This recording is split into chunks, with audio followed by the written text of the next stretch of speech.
Welcome back. Well, to help us with some analysis on all the stocks that we laid out for you, we have Siddhartha Khemka, the head research B&D at Motilal Oswal Financial Services, who joins us on the show. Hi, Sid. Good morning. Good to see you win. Well, I'm going to throw a couple of stocks at you. Let me know if you could comment on any of them. Religare, the long-awaited deal has finally taken place. The Burmans are in control. They've got what they wanted out there. So, any view on this one? And Delta Corp as well, some kind of value unlocking. But Mangalam says it's not to the extent that the street would have liked. Any view on any of these two names? Good morning, Nigel. Good to be on the show. Unfortunately, both the stocks not under coverage. But I think Religare, there is a big overhang that was there with respect to the management and the fight between the old leaders and the new promoters. So I think that's a very welcome step that the market will definitely look forward to in a positive way. Okay, all right. So Religare, you're expecting the stock to do well from now because that overhang is out of the way. But I think another name that I'll track is APL Apollo. I think you'll have been fairly positive on that. UBS has come out with the note. They are citing that there have been a couple of price increases and they believe 400 crores in this quarter is possible on an EBITDA front. Your view on the stock, it's actually done nothing for, I think, 12, 18 months or so. In fact, from the peak of, I think, 1,900 rupees, it's corrected. Yesterday it was up 6%. UBS is positive on prospects. Your take?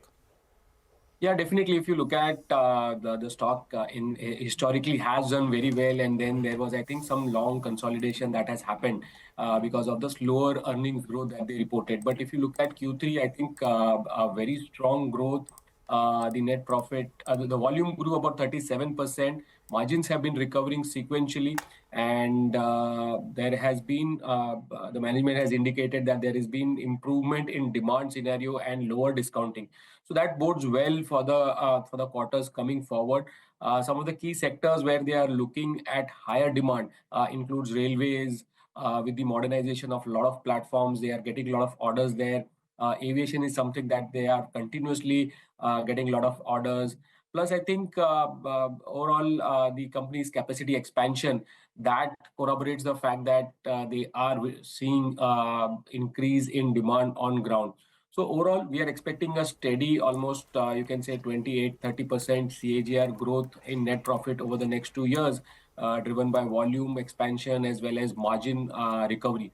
So we continue to like the stock. We have a buy rating and a target price of 19.20. Okay.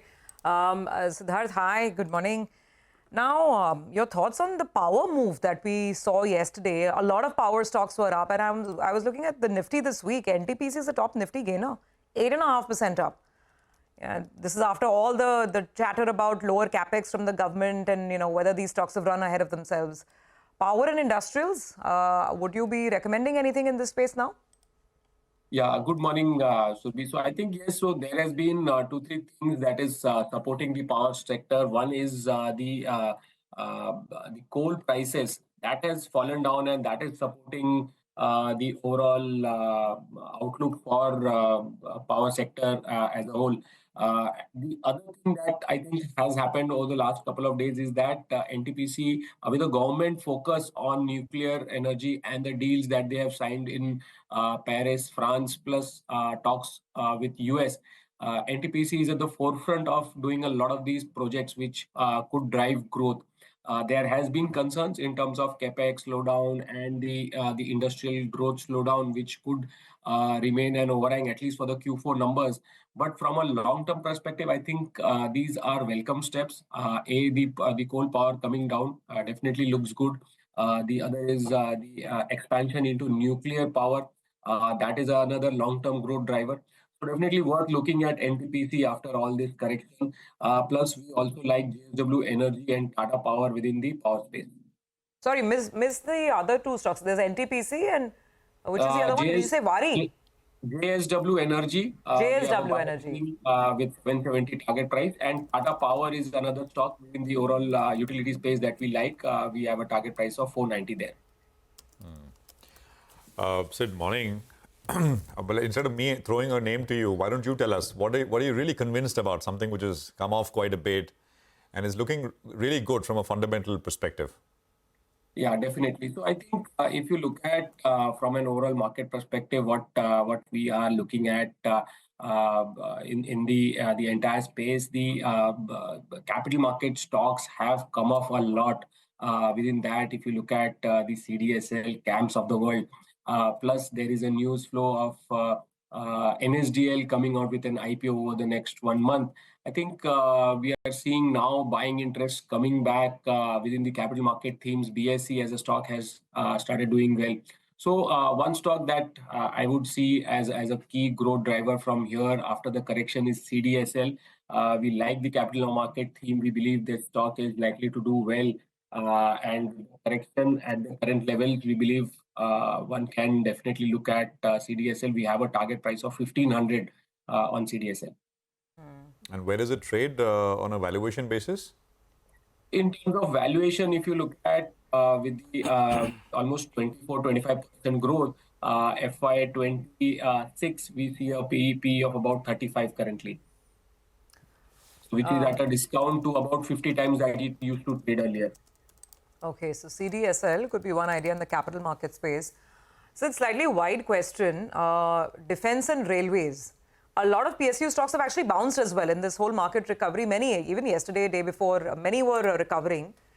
But I don't know if this is some kind of a trap or whether this is an exit opportunity. Which are the railway stocks which you would sort of exit out of completely in all bounces? Which are the ones that you'll still hold? And same question for defense. Defense, what are you still comfortable holding? And where do you think that it's take the exit and go?